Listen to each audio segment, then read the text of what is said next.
Y ahora nos acompaña Óscar Naranjo, general retirado de la Policía de Colombia y vicepresidente de ese país. Gracias, general. Está usted en Washington y llega el día en que las FARC fueron retiradas ya definitivamente por la Unión Europea de la lista de organizaciones terroristas. Habían estado bajo un estado de suspensión de esa designación. ¿Cuál es el ambiente que ve usted en Washington para una medida similar? Aquí el ambiente es otro. Juan Carlos, mil gracias por esta invitación. Evidentemente, como se ha dicho, el proceso avanza y avanza sobre bases objetivas. Naciones Unidas ha certificado la dejación de las armas, las FARC hoy se ha constituido en un partido político, los hombres que pertenecieron a esa organización están hoy en proceso de reincorporación y lo que es lógico en un proceso de esta naturaleza es que si se demuestra que se dejan las armas, se abandona el terrorismo, pues vayan saliendo de esas listas.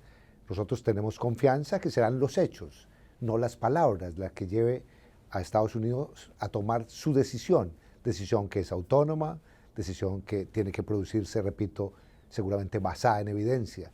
Y esperamos que esa evidencia marque que para Colombia llegó un nuevo momento donde las FARC ha dejado de estar por fuera de la ley.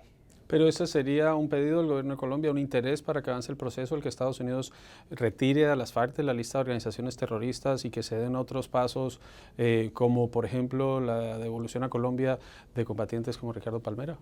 No, Colombia ha sido tremendamente respetuosa frente a las decisiones que son autónomas de los Estados Unidos, de su gobierno y del Poder Judicial. En el caso de Palmera es evidente que es una decisión que corresponde al sistema de justicia, a la administración de justicia. Y en ese sentido, esa independencia de poderes pues obra con toda discrecionalidad. Y en el llamado caso de la lista de terroristas, lo que nosotros esperamos es que las FARC siga dando muestras fehacientes, incontrovertibles, de que está cumpliendo lo pactado en el acuerdo de paz, que es abandonar las armas para irse al mundo de la política. Cuando uno ve la cobertura de lo que ocurre en Colombia a través de los medios, lo que se ve desde afuera es que hay un importante segmento de, por lo menos la opinión pública, que señala al gobierno del presidente Santos de estarle entregando el país a las FARC, de haber mentido, de haber engañado. ¿Cuál es la realidad? ¿Qué tanto de esto es manipulación de información? ¿Qué tanto es que no se contó lo que verdaderamente iba a pasar con un proceso? Juan Carlos, yo puedo dar fe y dar testimonio al mundo entero y a los colombianos, a mis compatriotas y también a los ciudadanos americanos, después de haber estado combatiendo las guerrillas, después de haber estado 4 años en una mesa de negociación y ahora como vicepresidente, que el acuerdo de paz en Colombia, lejos de debilitar la institucionalidad, la fortalece. Hay en ese acuerdo realmente decisiones que son muy importantes en relación con el monopolio de las armas, con la necesidad de dar garantías a la participación política, con la necesidad de proteger de manera más integral a los ciudadanos y de fortalecer las instituciones militares y de policía y la justicia. Y por otro lado, creo que será siempre un elemento controversial. Hay sectores de opinión que hubieran preferido que Colombia estuviera condenado a una guerra infinita. Y digo, por imperfecta que sea la paz, es mejor una paz imperfecta que una guerra perfecta. Usted fue parte de esa guerra, usted hizo su carrera en la policía y otro de los temas que la policía y otras fuerzas en Colombia han combatido es el del narcotráfico. Estados Unidos, a través del proceso de certificación, amenazó con desertificar a Colombia a pesar de destacar el papel que cumple como aliado. ¿Reciben ustedes señales confusas, mixtas de Washington y cómo ve el proceso?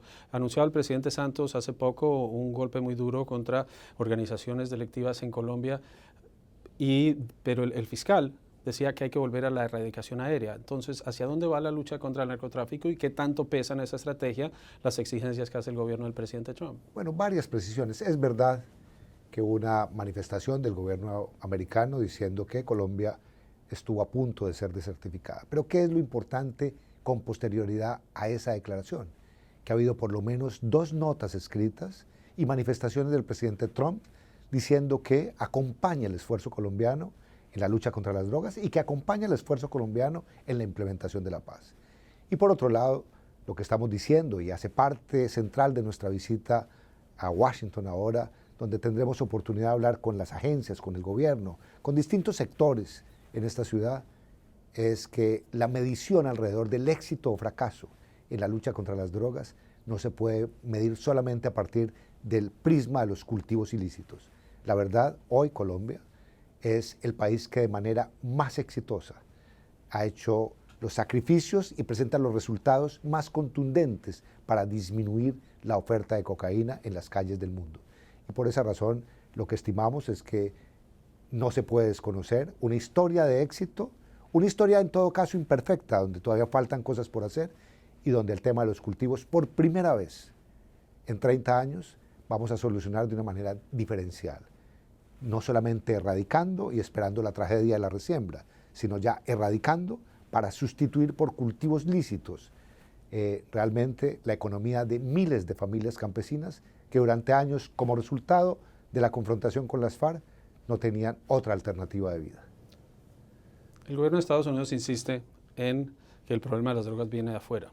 No se habla mucho, aunque lo reconoció el gobierno anterior, la responsabilidad que tiene Estados Unidos por el consumo que genera su economía.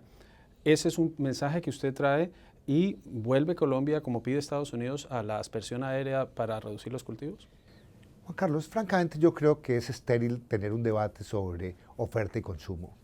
Hoy, países productores o consumidores realmente identificamos una misma amenaza, y es que el crimen organizado se aproveche de esa oportunidad de producción y consumo para debilitar la seguridad de los ciudadanos y para afectar los sistemas democráticos. Ahí tenemos total coincidencia con los Estados Unidos.